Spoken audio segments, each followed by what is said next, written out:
இந்த இடத்துல தான் வந்து கோலாலம்பூர் உருவாயிருக்கு. வந்துட்டோம் இண்டிபெண்டன்ஸ் ஸ்கொயருக்கு. ஃபாரினர்ஸ்லாம் மோஸ்ட்லி இப்படி தான் எடுத்துகிட்டு சுற்றிட்டு இருக்காங்க.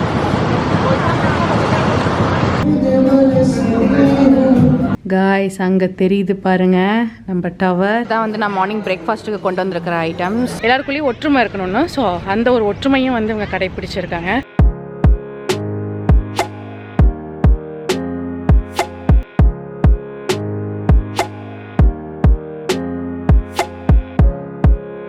ஃப்ரெண்ட்ஸ், நம்ம ட்வின் டவர்ஸ்க்கு போகிறதுக்கு முன்னாடி வந்திருக்கிற ஸ்பாட் வேற ஒரு ஸ்பாட்டுக்கு வந்திருக்கோம். இதோட நேம் என்னன்னா இண்டிபெண்டன்ஸ் ஸ்கொயர் அப்படிங்கிறாங்க.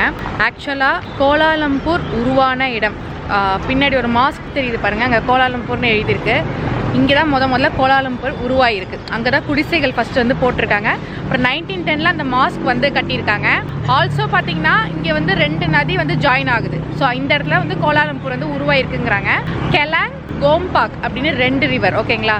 ஸோ அந்த 2 ரிவரும் ஜாயின் ஆகிற இடத்துல தான் வந்து நம்ம கோலாலம்பூரே உருவாயிருக்கு. கோலாலம்பூர் வந்துட்டு இந்த பிளேஸ் வந்து பார்க்காம போகக்கூடாது அப்படிங்கிறாங்க. இந்த மாஸ்க் இருக்குது இல்லையா, அந்த மாஸ்க்கு அந்த சைடு இருக்கிறது ஃபுல்லாக லிட்டில் இந்தியாவா. ஸோ இந்தியர்கள் இருக்கக்கூடிய இடம். இந்த சைடு இருக்குது பாருங்கள், இது வந்து சைனா டவுனுங்கிறாங்க. சைனா டவுன்னா வந்து சைனீஸ் பீப்புள் இருக்கிற பிளேஸ் போல். அப்புறம் இந்த சைடில் பார்த்தீங்கன்னா பிரிட்டிஷ் ஏரியா இருக்குது, அவங்களுடைய பங்களா இருக்குது. ஸோ சூப்பராக இருக்குது. நான் உங்களுக்கு காட்டுறேன் அப்படியே 1 by 1. காய்ஸ், நான் சொன்னேன்ல அந்த 2 ரிவர் இதுதான் கெலாங், கோம்பாக்.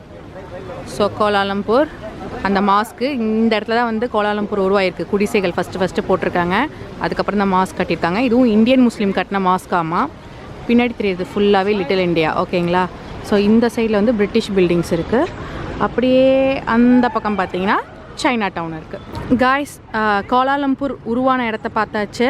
நான் அந்த இண்டிபெண்டன்ஸ் ஸ்கொயர்னு சொன்னேன் இல்லையா, அது அங்கே தான் இருக்குது. அந்த இடத்துல போய் ஃபோட்டோஸ் எடுத்துகிட்டு அப்படியே நம்ம போகலாம். இந்த ட்ரிப் நான் சேலம் எஸ்எஸ் ட்ராவலோடைய குரூப் டூரில் புக் பண்ணி போனேன். இவங்க சிங்கப்பூர், மலேசியாவுக்கு சூப்பராக ட்ரிப் அரேஞ்ச் பண்ணி கொடுக்குறாங்க. நீங்கள் தமிழ்நாட்டில் எங்கே இருந்தாலும் சரி சேலம் எஸ்எஸ் ட்ராவலை காண்டாக்ட் பண்ணி இந்த ட்ரிப்பை நீங்கள் புக் பண்ணிக்கலாம். ஏன்னா உங்களுக்கு நிறைய பிரான்ச்சஸ் இருக்குது. அவங்களுடைய காண்டாக்ட் டீட்டெயில்ஸ் நான் கீழே டிஸ்கிரிப்ஷனில் கொடுத்துருக்கேன். கண்டிப்பாக காண்டாக்ட் பண்ணி பாருங்கள். இண்டிபெண்டன்ஸ் ஸ்கொயரோட ரூட் இதுதான். இங்கேருந்து நம்ம இப்படி நடந்து போயிட்டுருக்கோம். ஓகேங்களா? ஸோ அந்த இடத்துல ரொம்ப அழகாக இருக்குது ஆக்சுவலாக அந்த இடம். நான் உங்களுக்கு போய் காட்டுறேன் பாருங்கள். காய்ஸ், வந்துட்டோம் இண்டிபெண்டன்ஸ் ஸ்கொயருக்கு. பாருங்கள், கொடி பறக்குது. நம்ம ஆக்சுவலாக கேஎல் டவர்லேருந்து பார்த்தோம் இல்லையா, அந்த பிளேஸ் தான் இது. பிரிட்டிஷ் படையெடுப்பின் போது அதன் பிறகு பிரிட்டிஷ் ஆட்சியில் பார்த்தீங்க அப்படின்னா பிரிக்ஸ் செய்யறதுக்காக ஒரு இடத்தை ஏற்படுத்தி மக்களை வந்து இங்கே அடிமைகளாக கொண்டு வந்து பிரிக்ஸ் செஞ்சு வெளிநாடுகளுக்கு ஏற்றுமதி பண்ணாங்க. அந்த பிரிக்ஸ் அந்த செங்கற்கள் செஞ்ச இடங்களுக்கு தலைமையகம் வந்து இது பேர் வந்து பிரிக்ஸ் ஃபீல்டு அப்படிம்பாங்க. அந்த பிரிக்ஸ் ஃபீல்டு வந்து இங்கேருந்து 1 கிலோமீட்டர் தொலைவில் வந்து இந்த செங்கல் கூடங்கள் இருந்தது. இது வந்து அதனுடைய கொலோனியல் பில்டிங்காக இருந்தது, பிரிட்டிஷோட கொலோனியல் பில்டிங். அதே மாதிரி நம்ம இங்கே வந்திருக்கிற இடம் பார்த்தீங்க அப்படின்னா சுதந்திர சதுக்கம். அதாவது இங்கே மலேசியாவினுடைய சுதந்திரம் ஏற்பட்ட இடம், சுதந்திரம் அடைந்த இடம். அதே மாதிரி சுதந்திர தினம், மலேசிய சுதந்திர தினம் இங்கே தான் கொண்டாடுவாங்க. இன்னும் சொல்லப்போனால் கபாலி படத்தில் நாசர் வந்து ஒரு மேடை பேச்சு பேசுவார். அந்த இடம் இந்த சுதந்திர சதுக்கம். காய்ஸ், அங்கே பாருங்கள், இந்த மாதிரி நீங்கள் எடுத்துகிட்டு அழகாக சுற்றலாம். ஃபாரினர்ஸ்லாம் மோஸ்ட்லி இப்படி தான் எடுத்துகிட்டு சுற்றிட்டு இருக்காங்க. இது பேர் என்ன, பைக்கா எனக்கு தெரியல சரியா, பட் நைஸ்.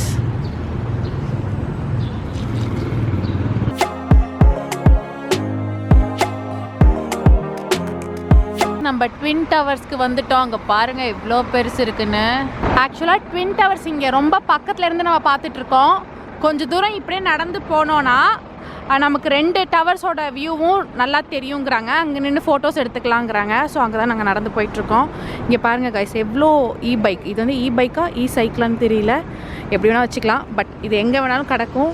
நீங்கள் வந்து அந்த ஆப் ஏதோ ஒன்று இருக்குதுன்னு நினைக்கிறேன். ஸோ அது வந்துச்சுன்னா நீங்கள் மட்டும் அதை யூஸ் பண்ணி இதை எடுத்துகிட்டு போய்க்கலாம். இங்கே பாருங்கள், ஆல்மோஸ்ட் தெரியுது, சூப்பராக தெரியுது இங்கேருந்தே. பட் நம்ம ஃபோட்டோ எடுக்கணும்னா அதுக்கு இன்னும் கொஞ்சம் தூரம் நம்ம நடந்து போனால் தான் நல்லா வியூவோட ஃபோட்டோ எடுக்க முடியும். ட்வின் டவர்ஸோட ஒரிஜினல் நேம் என்ன அப்படின்னு சொல்லி பார்த்தீங்கன்னா KLCCம்பாங்களாம். நம்ம KL டவர்ஸ் போனோம் இல்லையா, இது வந்து KLCCனா கோலாலம்பூர் சிட்டி சென்டர் அப்படின்பாங்களாம். பெட்ரோனாஸ் ட்வின் டவர்னு சொல்கிறாங்க இதை. அதாவது ஒரு பெட்ரோலியம் கம்பெனி அவங்களோட பில்டிங் தான் போல இது. இதுக்கு முன்னாடியே இந்த ட்ரிப்போடைய 8 வீடியோஸ் நான் பப்ளிஷ் பண்ணிட்டேன். அந்த வீடியோஸ் நீங்கள் என்ன பார்க்கலன்னா நான் கார்டு அண்ட் டிஸ்கிரிப்ஷனில் லிங்க் கொடுக்குறேன், கண்டிப்பாக போய் பாருங்கள்.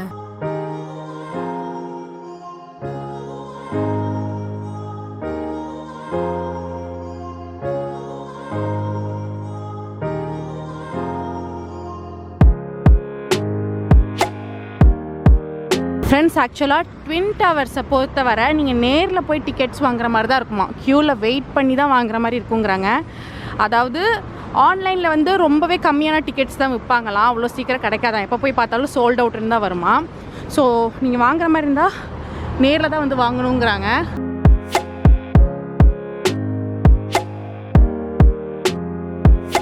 நம்ம நைட் டின்னருக்கு பார்த்தீங்கன்னா ஹவேலி கோலாலம்பூர்னு இருக்குது பார்த்தீங்களா, இந்த ரெஸ்டாரண்ட்டுக்கு தான் வந்திருக்கோம். இங்கே தான் நமக்கு வந்து பஃபேயில் டின்னர் சர்வ் பண்ண போகிறாங்க. ஸோ உள்ளே போயிட்டு நான் என்னென்ன டிஷ்ஷஸ்லாம் வச்சுருக்காங்கன்னு சொல்லிட்டு உங்களுக்கு காட்டுறேன். நான் ப்ரீவியஸ் வீடியோஸில் சொன்ன மாதிரியே ஃபுட் பொறுத்தவரை நமக்கு பேக்கேஜ்லேயே இன்க்ளூட் ஆகிடும். நைட் டின்னருக்கு நிறைய வெரைட்டிஸ் ஆஃப் டிஷ்ஷஸ் வச்சுருந்தாங்க. ஃபுட்டோடைய டேஸ்ட் பொறுத்தவரை ரொம்பவே நல்லா இருந்தது.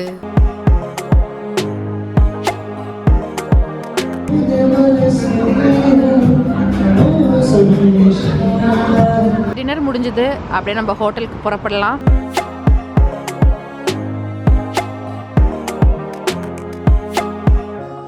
நம்ம ஹோட்டலுக்கு வந்தாச்சு. இன்னைக்கு நைட் அண்ட் நாளைக்கு நைட் 2 நைட் நம்ம ஸ்டே பண்ண போகிற ஹோட்டல் என்ன அப்படின்னு சொல்லி பார்த்தீங்கன்னா ஃபுராமா புக்கிட் பிங்தாங் அப்படிங்கிற ஒரு பிளேஸில் தான் இது இருக்குது. ரொம்ப பாப்புலரான ஒரு பிளேஸ் இது மலேசியாவில். அங்கே தான் நமக்கு ஹோட்டல் புக் பண்ணியிருக்காங்க. ஸோ உள்ளே போயிட்டு நான் ரூம் செக்இன் பண்ணிவிட்டு நம்ம ரூம் எப்படி இருக்குன்னு சொல்லி உங்களுக்கு காட்டுறேன். ஆல்சோ இங்கேருந்து நமக்கு ட்வின் நம்ம போனோம் இல்லையா, கேஎல் டவர், 118 டவர் எல்லாமே தெரியுது. ஸோ ரூமில் சப்போஸ் நமக்கு இந்த சைடு ரூம் கொடுத்தாங்கன்னா நமக்கு வியூவும் சூப்பராக தெரியும். ஸோ போயிட்டு பார்க்கலாம் எப்படி இருக்குன்னு.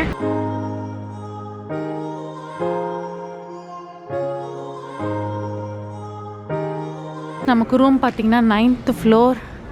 போய் பார்ப்போம் அங்கேருந்து வியூ எப்படி இருக்குன்னு, ஆல்சோ ரூமும் எப்படி இருக்குன்னு சொல்லி பார்க்கலாம். காய்ஸ், நம்ம ரூம் செக்இன் பண்ணிட்டோம். ஸோ ரூம்குள்ளே என்ட்ரு ஆனதுமே பார்த்தீங்கன்னா இந்த சைடில் வந்து நமக்கு மிரர், கப்போர்ட், அப்புறம் பார்த்தீங்கன்னா Kettle, coffee powder, tea powder, sugar, அப்புறம் கபோர்ட்குள்ளே பார்த்தீங்கன்னா சேஃப், அயனிங் போர்டு அதெல்லாமே வச்சுருக்காங்க. அப்படியே இந்த சைடு நம்ம உள்ளே போனோன்னா இதுதான் நம்மளுடைய பெட்ரூம். ஸோ இங்கே பார்த்தீங்கன்னா நமக்கு பெரிய டபுள் காட் இருக்குது, இன்டர்காம் இருக்குது. இந்த சைட்லேருந்து ஒர்க் டெஸ்க் ப்ரொவைட் பண்ணியிருக்காங்க, அதாவது ஒர்க் டெஸ்க், ஓகேங்களா. அண்ட் டிவி இருக்குது. இந்த சைடில் வியூ உங்களுக்கு நான் லாஸ்ட்டாக காட்டுறேன் பாருங்கள். ஒரு காம்பேக்டான ரூம், பட் நீட் அண்ட் க்ளீனாக மெயின்டைன் பண்ணியிருக்காங்க. ஆக்சுவலாக ரெனோவேட் பண்ணியிருக்காங்க, ரொம்ப ஓல்டு ஹோட்டல்னு நினைக்கிறேன், பட் ரெனோவேட் பண்ணி ரொம்ப நீட் அண்ட் க்ளீனாக தான் மெயின்டைன் பண்ணியிருக்காங்க. நெக்ஸ்ட் ஏசி இருக்குது. அப்படியே பாத்ரூம்குள்ளே போனோன்னா நமக்கு பாத்ரூம் நல்லாவே ஸ்பேஷியஸாக இருக்குது கைஸ். ரூம் சின்னதாக இருந்தாலும் பாத்ரூம் அதுக்காக சின்னதாலாம் வைக்கல, நல்லா பெருசாகவே வச்சுருக்காங்க. ஸோ இங்கே உங்களுக்கு சிங்க், பெரிய mirror, toilet and showering area provide பண்ணியிருக்காங்க. லைக் ஷவர் கியூபிக்கல் இருக்குது. இப்போ நம்ம வியூவை பார்த்துடலாம். ஆக்சுவலாக நம்ம 9th ஃப்ளோரில் இருக்கோம். இங்கேருந்து வியூ பார்த்திங்கன்னா நமக்கு சிட்டியோட வியூ சூப்பராக தெரியுது. முக்கியமாக இந்த இடத்துலேருந்து கேஎல் டவர் போனோம் இல்லையா நம்ம, ஸோ அந்த டவர்லேருந்து நம்ம எல்லா பிளேஸும் பார்த்தோம் பாருங்கள். ஸோ அந்த டவரோட உச்சி மட்டும் தெரியுது. நான் உங்களுக்கு லைட்டில் ஆஃப் பண்ணிட்டு காட்டுறேன், அப்போ தான் கிளார் அடிக்காது. காய்ஸ், அங்கே தெரியுது பாருங்கள் நம்ம டவர், செம்மையாக இருக்குல்ல. Good morning guys. இன்னைக்கு டே 4. நம்ம இப்போ கோலாலம்பூரில் தான் இருக்கோம். ஸோ இன்னைக்கு ஃபுல் டே பார்த்தீங்கன்னா நம்ம கோலாலம்பூர் சைட் சீயிங் தான் பார்க்க போகிறோம். நேற்று வந்து ஹாஃப் டே பார்த்தோம் இல்லையா, இன்னைக்கு ஃபுல் டே வந்து கோலாலம்பூர் தான் நம்ம சைட் சீயிங் பார்க்க போகிறோம். பார்த்துட்டு இன்னைக்கு நைட் வந்து இதே ஹோட்டலில் தான் நம்ம ஸ்டேவும் பண்ண போகிறோம். ஸோ இப்போ டைம் பார்த்தீங்கன்னா மார்னிங் ஒரு 7:30 போல் ஆக போகுது. கீழே பிரேக்ஃபாஸ்ட் சாப்பிட்டு அப்படியே நம்ம பஸ்ஸுக்கு போகலாம். நம்மள 8 o'clockலாம் வந்து பஸ்ஸில் வர சொல்லியிருக்காங்க. ஸோ நான் உங்களுக்கு கீழே போயிட்டு பிரேக்ஃபாஸ்ட்டில் என்னென்ன ஐட்டம்ஸ்லாம் வச்சுருக்காங்கன்னு காட்டுறேன். அப்படியே சாப்பிட்டுட்டு நம்ம கிளம்பலாம். நமக்கு ரெஸ்டாரண்ட் பார்த்தீங்கன்னா 3rd ஃப்ளோர்னு சொல்லியிருக்காங்க, கிரவுண்ட் ஃப்ளோர் கிடையாது. நம்ம ஃபர்ஸ்ட் தங்கியிருந்த ஹோட்டலில் வந்து கிரவுண்ட் ஃப்ளோரில் இருந்தது, பட் இங்கே 3rd ஃப்ளோரா. நம்ம பட்டுக்காமல் இருந்தால் அப்படி கிரவுண்ட் போயிட போகிறோம். வா, 3rd ஃப்ளோர் இப்போ போட்டிருக்கு பாரு கேஃபேன்னு. 3rd floor cafe, 2nd car park, ஃபஸ்ட்டும் கார் பார்க்கு, கிரவுண்ட் ஃப்ளோர் தான் லாபி, ரிசப்ஷன். இந்த சைடுன்னு நினைக்கிறேன். மார்னிங் பிரேக்ஃபாஸ்ட்டுக்கு பார்த்தீங்கன்னா ஏகப்பட்ட வெரைட்டிஸ் ஆஃப் டிஷ்ஷஸ் வச்சுருந்தாங்க. நம்ம லங்காவியில் ஸ்டே பண்ணப்போ எவ்வளோ வெரைட்டிஸ் இருந்ததோ அதே மாதிரி அதை விட அதிகமாகவே இருந்ததுன்னு சொல்லலாம் இங்கே. ஆல்சோ ஃபுட்டோடைய டேஸ்ட்டும் ரொம்பவே அருமையாக இருந்தது.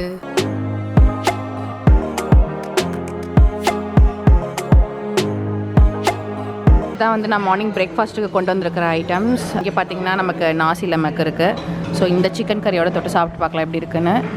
இதெல்லாம் வந்து லைக் டெசர்ட்ஸ், அப்புறம் வந்து சாட் ஐட்டம்ஸ் மாதிரி கொண்டு வந்திருக்கேன். அப்புறம் நூடுல்ஸ் இருக்குது, இதுவும் ஒரு சாட் ஐட்டம் தான். மயோனைஸ் கொண்டு வந்திருக்கேன் தொட்டுக்கிறதுக்கு, அப்படியே சாப்பிடலாம். இதுதான் ரெஸ்டாரண்ட். அப்படியே இந்த சைடில் பார்த்தீங்கன்னா நமக்கு இங்கே ஸ்விம்மிங் பூல் கூட இருக்குது. நான் அப்படியே கிட்ட போய் காட்டுறேன் உங்களுக்கு. காய்ஸ், நாங்கள் பிரேக்ஃபாஸ்ட் முடிச்சுட்டு லாபிக்கு வந்துட்டோம். கீழே வந்து வெயிட் பண்ணலான்னு. ஸோ எல்லோரும் சாப்பிட்டுட்டு இருக்காங்க. வந்தோன்னே அப்படியே கிளம்ப வேண்டியது தான். பிரேக்ஃபாஸ்ட் சூப்பராக இருந்தது. ஏகப்பட்ட வெரைட்டிஸ் ஆஃப் டிஷ்ஷஸ் வச்சுருந்தாங்க. முன்னாடி உங்களுக்கு சொன்ன மாதிரியே. ஆல்சோ டேஸ்ட்டும் ரொம்பவே அருமையாக இருந்தது. ஃப்ரெண்ட்ஸ் எல்லோரும் வந்துட்டாங்க. நம்ம அப்படியே பஸ் ஏற போகிறோம். இதுதான் நம்ம பஸ். நேற்றே உங்களுக்கு காமிச்சிருப்பேன்.